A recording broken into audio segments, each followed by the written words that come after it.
देखिए, सवाल ये है कि जब चुनाव चल रहा है तो जनता के मुद्दे क्या हैं। जनता के मुद्दे हैं गरीबी, बेरोजगारी, महंगाई, किसान, मजदूर। और पीओके जब हिंदुस्तान की सेना को लेना होगा, बहादुर सेना को, तो वो ले लेगी। उसमें भारतीय जनता पार्टी का कोई योगदान नहीं है।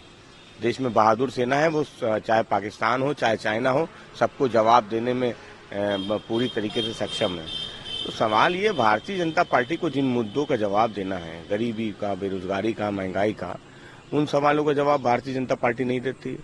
पाकिस्तान की बात करते हैं, समाजवादी पार्टी समझती कि देश में बहादुर सेना है, जो पाकिस्तान हो या चाइना हो, दोनों को करारा जवाब देने में सक्षम है।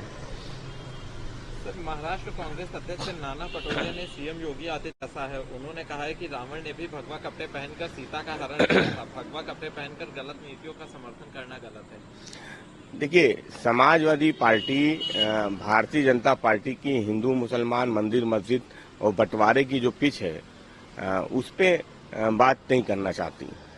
जो विपक्ष की तरफ से भी कोई अगर इस तरीके का कोई बयान आया है तो समाजवादी पार्टी उस बयान के साथ नहीं है।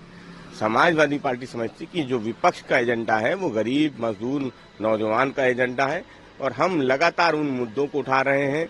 भारतीय जनता पार्टी चाहती है कि गरीबी पे बात ना हो, बेरोजगारी पे बात ना हो, महंगाई पे बात ना हो।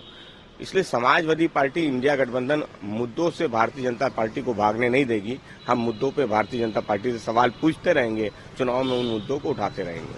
नई सरकार बनाने का देखिए, इंडिया गठबंधन की सरकार बनने जा रही है और आदरणीय अखिलेश यादव जी ने कहा कि उत्तर प्रदेश में इंडिया गठबंधन 79 सीट जीतने जा रही है। एक सीट पे तगड़ी फाइट है, और समाजवादियों ने नारा दिया 80 हराओ भाजपा हटाओ, और ये नारा साकार होने जा रहा है। तो 300 का जो आंकड़ा है, जो आदरणीय अरविंद केजरीवाल जी ने दिया है, वो भी पार होगा।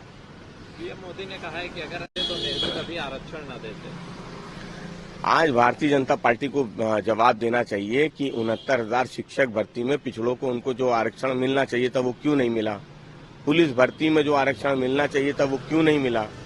भारतीय जनता पार्टी बाबा साहब के संविधान को खत्म कर देना चाहती है, बदल देना चाहती है।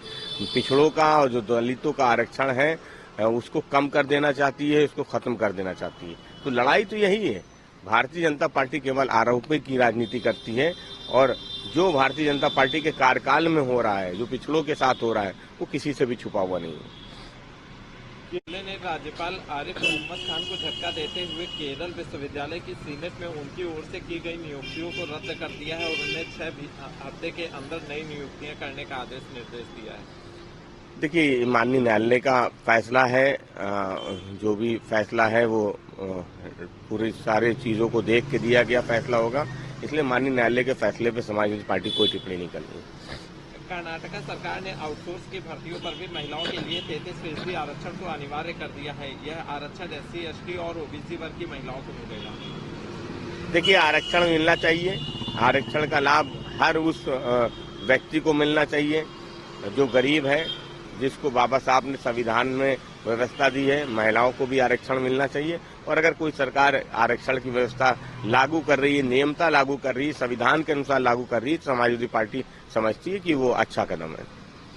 प्रधानमंत्री नरेंद्र मोदी द्वारा पुरी मंदिर पर की गई टिप्पणी के बाद DMK अध्यक्ष और मुख्यमंत्री MK स्टालिन ने कहा है कि प्रधानमंत्री की टिप्पणी 2 राज्यों के बीच दरार पैदा करती है। पीएम मोदी ने कहा था कि उड़ीसा के पुरी मंदिर के खजाने की चाबियां तमिलनाडु ले जाई गई, जिस पर स्टालिन ने कहा कि प्रधानमंत्री को वोट के लिए तमिलों को बदनाम करना बंद करना चाहिए।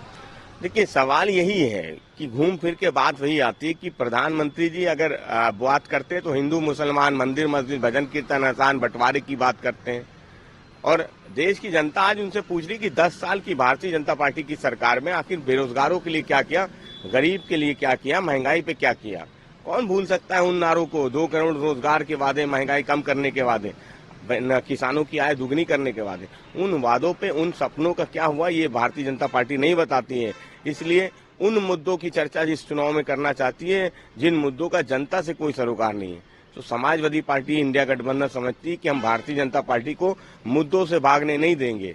हम बेरोजगारी, महंगाई, किसान, मजदूर पर सवाल पूछते रहेंगे। भारतीय जनता पार्टी अगर वो चाहती है कि मुद्दे कुछ और हों, तो समाजवादी पार्टी, इंडिया गठबंधन मुद्दों पर बात करती रहेगी।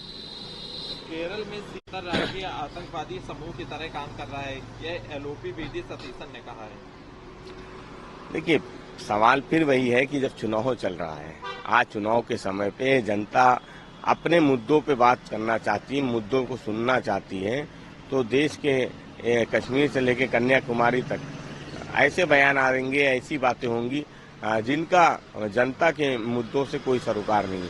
इसलिए समाजवादी पार्टी समझती है कि लोकतंत्र का पर्व चल रहा है, जनता वो अपनी सरकार चुनने जा रही है और जनता के सामने वही मुद्दे होने चाहिए जिनका जनता से सरोकार है। तो वो मुद्दे बेरोजगारी, महंगाई, किसान, मजदूर है।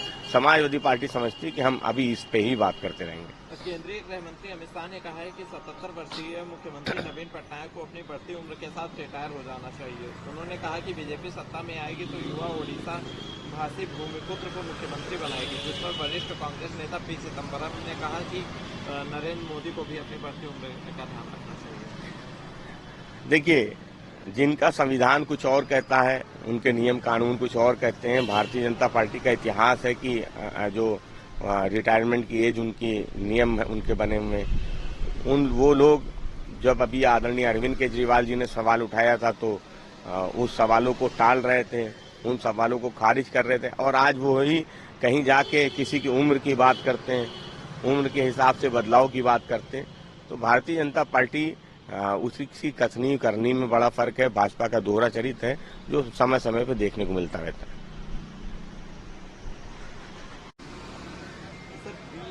आरसीपी विधायक ने आंध्र के मतदान केंद्र पर वीवीपैट मशीन को जमीन पर पटक दिया, जिसका चुनाव आयोग ने संज्ञान लिया है। देखिए, समाजवादी पार्टी समझती है कि अगर इस तरीके की कोई घटना सामने आई है और तो उसकी जांच भी होनी चाहिए और कार्रवाई भी होनी चाहिए, क्योंकि ये जो लोकतंत्र का महापर्व चल रहा है और उसमें जनता अपनी सरकार चुनने जा रही है और अगर कोई इस तरीके का एक विधायक, एक जिम्मेदार नागरिक अगर इस तरीके की घटना करता है, इस तरीके का कृत्य करता है, तो वो कहीं भी सही नहीं है। ना वो लोकतंत्र के लिए सही है, ना उससे कोई अच्छा संदेश जाता है।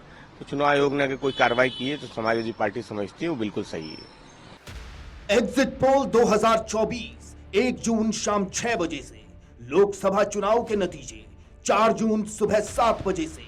देखिए चुनाव नतीजों से जुड़ी हर खबर सबसे पहले, सबसे सटीक, केवल अमर उजाला पर, amarujala.com।